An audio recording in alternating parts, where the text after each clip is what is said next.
Hi everyone, welcome to the test series. This our test series one for laws. So let us discuss the test question and its solution one by one. Starting with the question number first.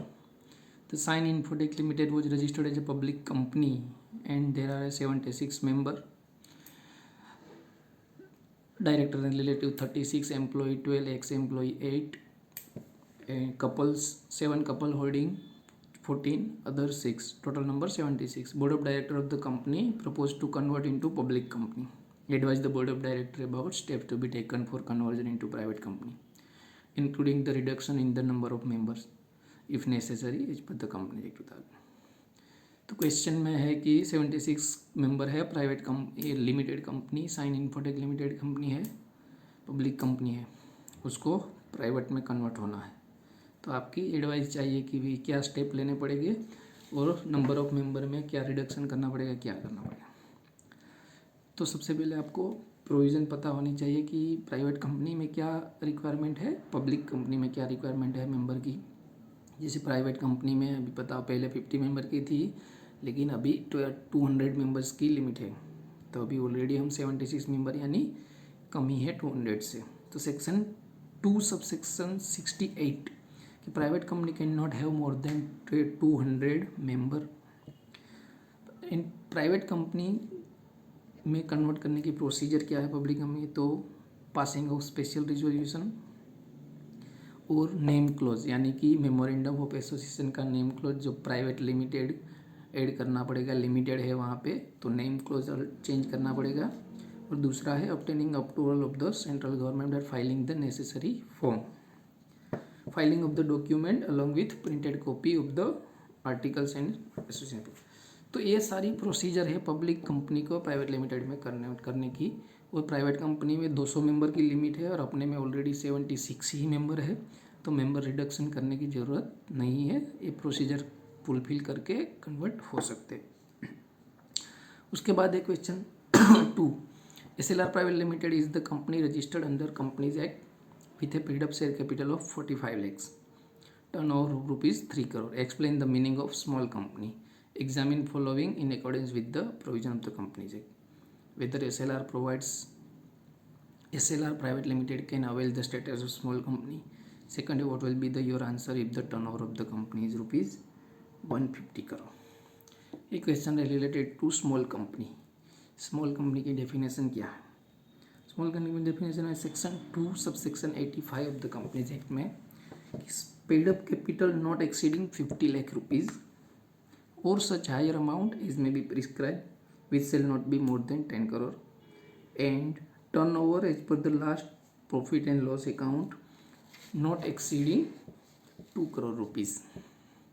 तो अपने case में एक तो है कि 50 लाख से ज़्यादा paid up capital नहीं होनी चाहिए और एंड दोनों कंडीशन एंड है यानी दोनों फुलफिल होनी चाहिए and turnover not exceeding ₹2 crore.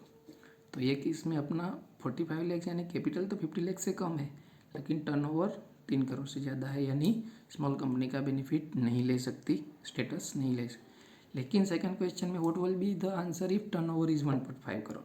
अगर 1.5 करोड़ टर्नओवर है तो दोनों कंडीशन फुलफिल हो जाएगी, यानी कि कंपनी स्मॉल कंपनी का स्टेटस अवेल कर सकती है। उसके बाद है अपना क्वेश्चन 3। क्वेश्चन 3 है 3VD company registered the Tamil Nadu with in the jurisdiction of the registrar of companies Chennai. Company propose to shift to registered office to a place with in the jurisdiction of Coimbatore. State the steps to be taken by the company to give effect to the propose shifting of A registered office. ये question है related to shifting of the registered office. Shifting of registered office में बहुत सारी चीज़ें involve है। चीज़ें यानी कि shifting with in same city होता है, विद इन सेम स्टेट होता है, लेकिन with in same city, with in same state but different city, with in same state but with दूसरे सेकंड ROC, यानी कि कोई एक स्टेट में 2 रजिस्टर ऑफ कंपनी है तो एक ROC से दूसरे ROC में जाना है। तो ये केस में आप देखोगे तो वही प्रोसीजर है विद इन सेम स्टेट, लेकिन रजिस्टर ऑफ चेन्नई से रजिस्टर ऑफ कोयम्बतूर।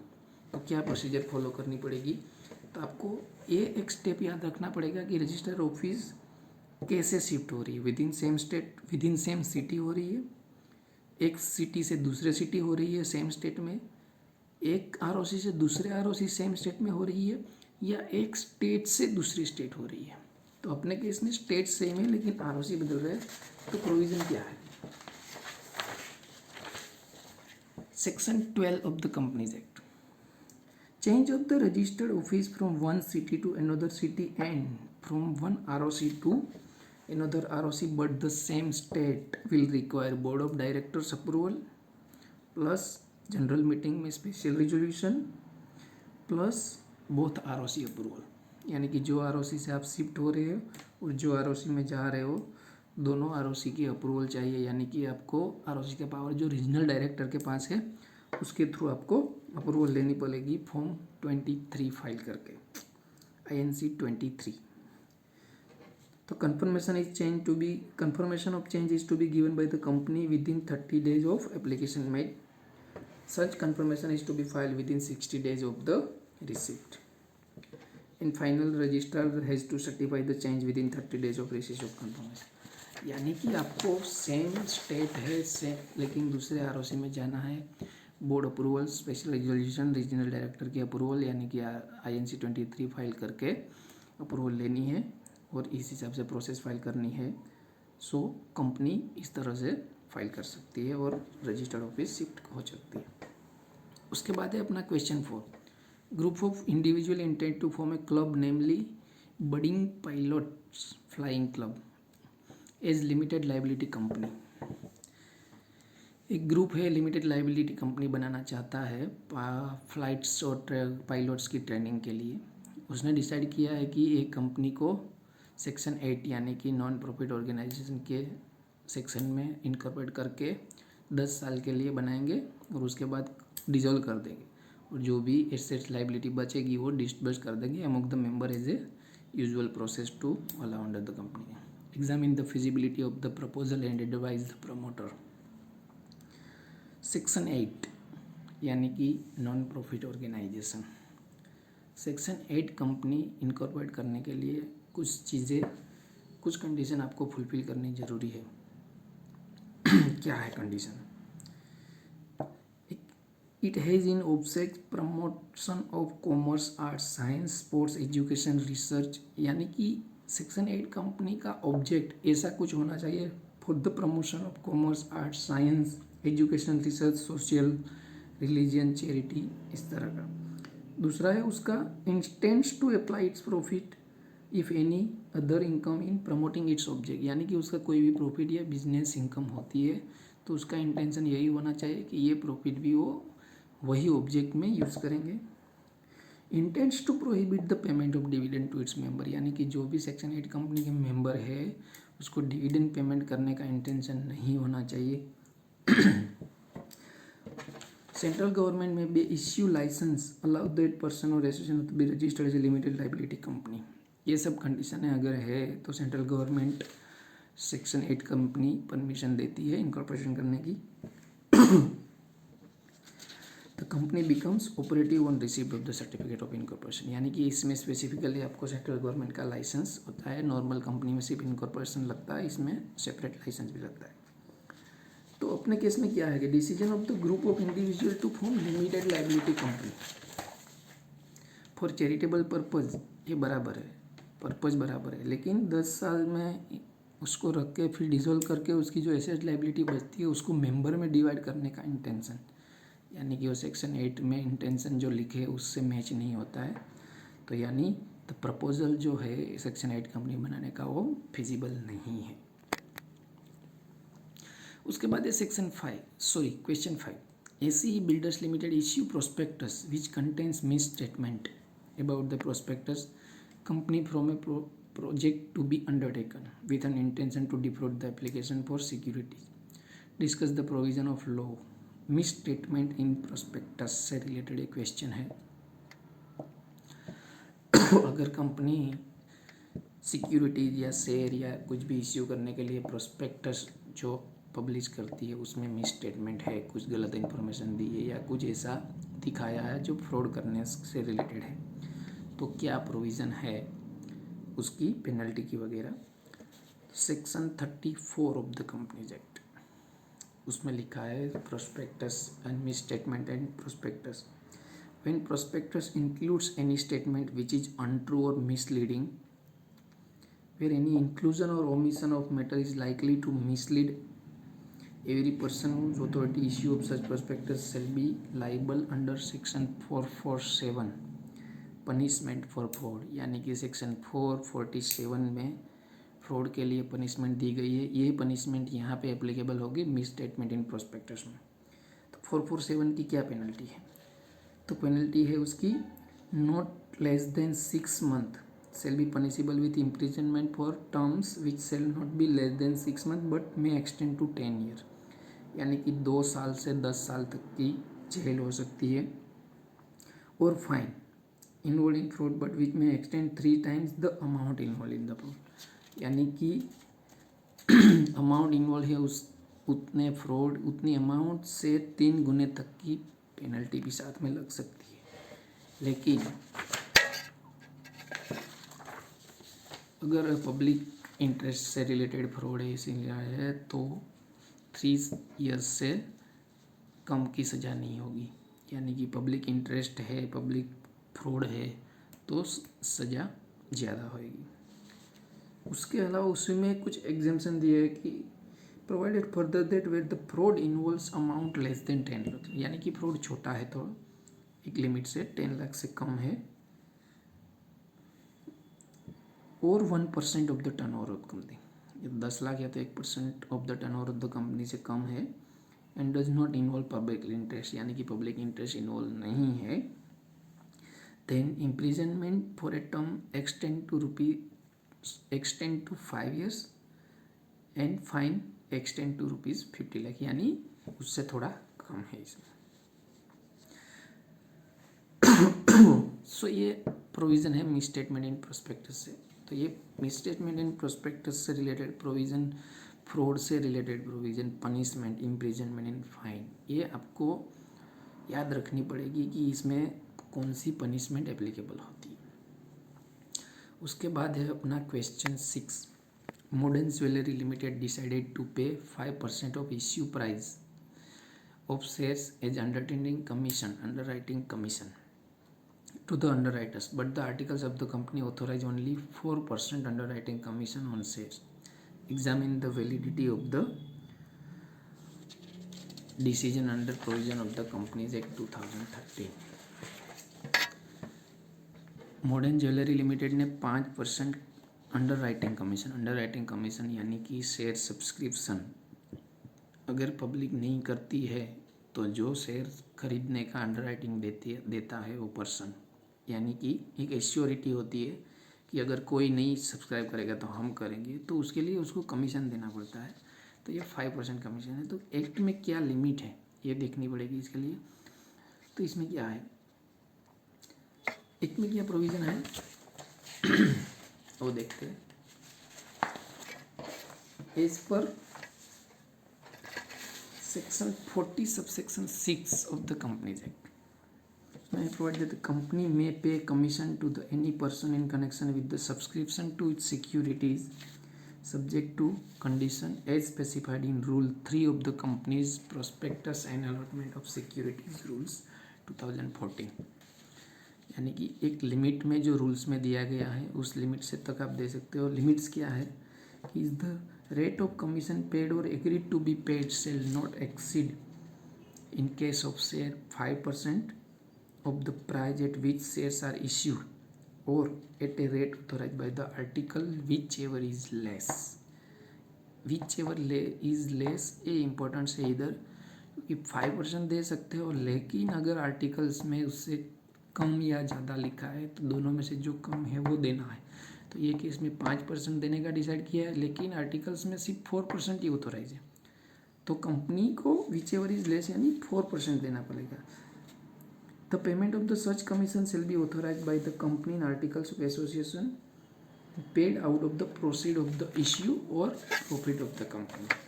तो अपने केस में क्या होगा, the company can only pay maximum of 4% of commission as 5% और 4% विच एवर इज लेस। उसके बाद आगे बढ़ते हैं अपने MCQs पे। क्वेश्चन 7 है MCQs।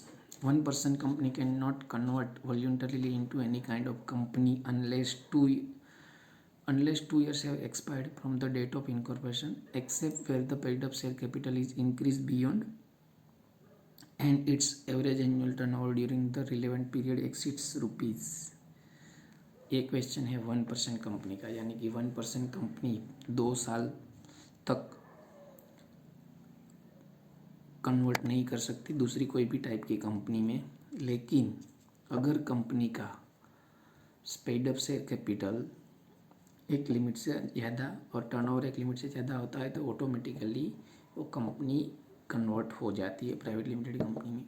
तो ये लिमिट क्या है, तो अपना आंसर है ए, यानी कि 50 लाख एंड 2 करोड़। यानी कि 50 लाख से कैपिटल बढ़ती है 2 साल से पहले, या तो 2 करोड़ से टर्नओवर बढ़ता है, तो ऑटोमेटिकली 1% में से वो प्राइवेट कंपनियाँ या आगे कोई भी कंपनी में कन्वर्ट हो जाएगी।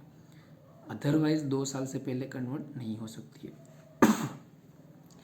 उसके बाद का MCQ है, where a company has been got incorporated furnishing false incorporation information और रिप्रेजेंटेशन और by suppressing the material fact और information in any of the document और डिक्लेरेशन फाइल्ड और made incorporation fraudulent action, the tribunal may on application made to it on being satisfied that the situation so warrants tribunal can take action of।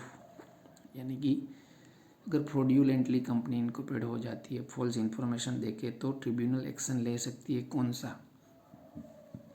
ABCD, pass such order as deem फिर regulation of management of the company, direct liability of the member shall be unlimited और direct removal of the company, pass on order for winding up of the company.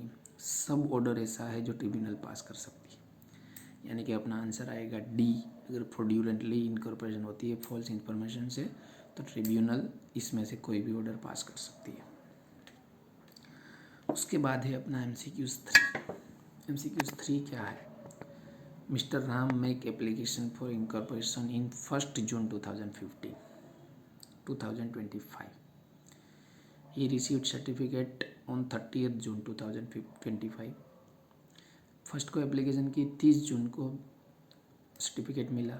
Ram made allotment and issue share to mister Shyam at 20th June. Company incorporation 30 को हुई, उससे पहले allot कर दिया 20 June को। Mister Ram realise that the name of the company wrongly printed in certificate of incorporation instead of jolly limited.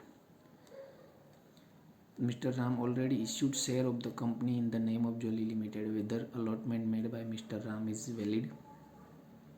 क्या valid है, question है अपना yes, because any defect or error in certificate will be deemed to be reasonably right and no one can request validity of such error। यानी कि अगर आपको certificate मिल जाता, issue हो जाता और उसमें कोई डिफॉल्ट है तो भी उसकी वैलिडिटी को, क्योंकि वो कंक्लूसिव एविडेंस माना जाता है, यानी कि उसकी वैलिडिटी क्वेश्चन नहीं कर सकते। उसके बाद अपना MCQs 4 है, P infotech limited registered as a public limited company 76 member, यानी कि अपना फर्स्ट क्वेश्चन जैसे था कि 76 मेंबर थे और company limited. The board of directors of the company proposed to convert it into private company।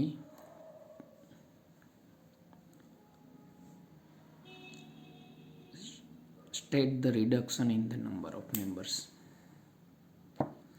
reduction of the number of 76 member है, तो जैसे कंपनीज एक्ट में जो डेफिनेशन दी है उसमें मेंबर्स की लिमिट दी गई है 200 मेंबर की। तो 200 मेंबर की लिमिट में एक्सेप्शन दिए हुए हैं कि कुछ कुछ मेंबर काउंट नहीं होते, यानी कि एक तो कौन से मेंबर काउंट नहीं होते कि एम्प्लॉई, एक्स एम्प्लॉई और जो जॉइंटली अगर कोई शेयर होल्ड कर रहे हैं तो उसको, जैसे अपने केस में 7 कपल जॉइंटली शेयर होल्ड कर रहे हैं उसको 14 शेयर होल्डर गिना है 76, लेकिन एक्चुअली वो एक ही माना जाएगा कपल है तो, यानी कि 14 की जगह 7 ही शेयर होल्डर माना जाएगा। तो अपने केस में क्या होगा, 76 है उसमें से 12 जो एम्प्लॉई है, 8 एक्स एम्प्लॉई है वो निकल जाएंगे, और बाकी के जो 14 है उसमें से 7, मतलब वो 7 तो कपल है तो 7 और निकल जाएंगे। तो अपने केस में रिडक्शन मेंबर, एक्चुअल मेंबर कितने माने जाएंगे, यानी कि 76 less 12 8 and 7 is equal to 49, यानी अपना आंसर है ए। उसके बाद है अपना MCQs 5। Mr. M SSC earned huge income from dividend. He formed 2 private company and contributed his income as a capital against share of the company and had to took back all the contribution by him in the company as capital as by way of protected loan. Whether SSC is exempted from tax when he will be liable for tax. This is circular funding. Dividend से बहुत सारी income आई, उसके सामने company बना दी, company में capital डाल दी और वापस कंपनी से ही लोन और अलग अलग तरीके से पैसे वापस ले लिए टैक्स से बचने के लिए। क्या तो ये वैलिड है? तो अपना आंसर है कि वो लाइबल फॉर टैक्स, यानी कि ए आएगा। क्यों? क्योंकि यहाँ पे एक कंसेप्ट है lifting of corporate veil. Lifting of corporate veil यानी कि नॉर्मली कंपनी एक स्टैट्यूटरी पर्सन है, यानी कि उसके नाम पे सी होता है, वो उसके नाम पे प्रॉपर्टी खरीदती है, उसके नाम पे बिजनेस होता है, यानी कि कंपनी के ऊपर कुछ भी लीगल प्रोसीडिंग होती है तो कंपनी के नेम पे होती है, ना कि कोई इंडिविजुअल पर्सन पे। लेकिन जहाँ पे भी कोई कंपनी ने ऐसा काम किया है जिसके पीछे ह्यूमन माइंड है फ्रॉड्यूलेंटली, और उसके जानकारी उसके जानबूझ के किया है, तो उस केस में क्या होता है कि लो, यानी कि लिफ्टिंग ऑफ, यानी कि पर्दा उठाना। लिफ्टिंग ऑफ कॉर्पोरेट वेल यानी कि पर्दा उठा के पर्दे के पीछे कौन है लाइबल, उसको ढूंढ के उसको पेनल्टी, इसको इम्प्रिजनमेंट, उसको जो भी सज़ा दी जाएगी। यानी कि ये कि इसमें कंपनी के नाम पे सब ट्रांजैक्शन कर लिया, लेकिन खुद उसका माइंड है टैक्स बचाने का, टैक्स चोरी का, इसलिए फंड को सर्कुलेट करके कंपनी बना दी फिर वापस ले लिया। तो ये केस में वो एग्जाम्पशन नहीं होगा, उसको टैक्स लगेगा ही। उसके बाद है अपना क्वेश्चन MCQ 6। MCQ 6 क्या है? XYZ private limited desires to issue share through private placement to 35 group of person. At the same time company also offer securities to 10 employee under ESOP. While calculating number of person for private placement under section 42 of the Companies Act, can company also consider number of employees to whom the securities has been offered under ESOP under 62? तो जैसे आपने आगे देखा कि employees वैसे भी number of share में cover नहीं हो रहे, तो 42 सेक्शन प्राइवेट प्लेसमेंट में जहाँ पे लिमिट है कि मैक्सिमम 200 जन या जितने भी मेंबर को आप प्राइवेट प्लेसमेंट ऑफर दे सकते हो, उसमें ESOP के अंदर एम्प्लॉय के ESOP प्लान के अंदर जो शेयर ऑफर किया है वो काउंट नहीं होगी, यानी अपना आंसर आएगा बी। उसके बाद है अपना last MCQ, that no allotment of any securities of a company offered to the public for subscription shall be made unless, option है the amount stated in the prospectus minimum amount had been subscribe, the sum payable on application for amount so status have been paid and received by the company, C both A and B and D and A or B. No allotment of any securities of a company offered to the public for subscription shall be made unless, यानी कि A and B condition दोनों ऐसी है, दोनों condition fulfil होनी चाहिए तभी आप शेयर अलॉट कर पाओगे, यानी कि अपना आंसर आएगा सी बोथ A and B, क्योंकि section 39 of the company act में नो अलॉटमेंट विदाउट सब्सक्रिप्शन। तो ये थी अपनी टेस्ट सीरीज़ 1 लॉ की। होप आपको समझ में आया होगा और आपका सॉल्यूशन हुआ होगा। कैसे आपको एग्ज़ाम में लिखना है, क्वेश्चन पढ़ के प्रोविज़न समझनी है, कौन सी प्रोविज़न एप्लीकेबल होगी उसको हाईलाइट करनी है और बाद में आपको कंक्लूजन लिखना है। So this is all for this test. Thank you so much. मिलेंगे अगली टेस्ट में। Thank you.